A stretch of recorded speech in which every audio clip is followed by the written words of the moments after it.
on tay on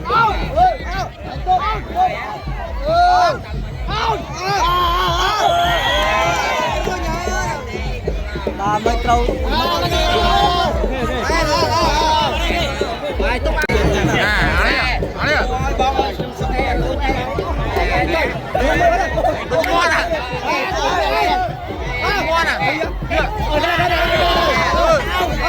anh cu đây này đưa vào tôi đã đánh đá cu này cu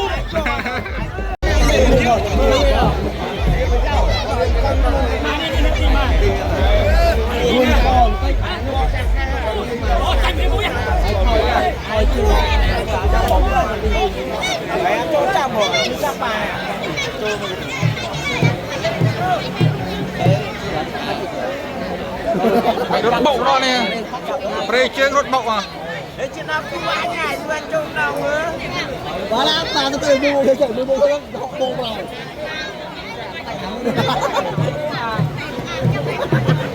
lâu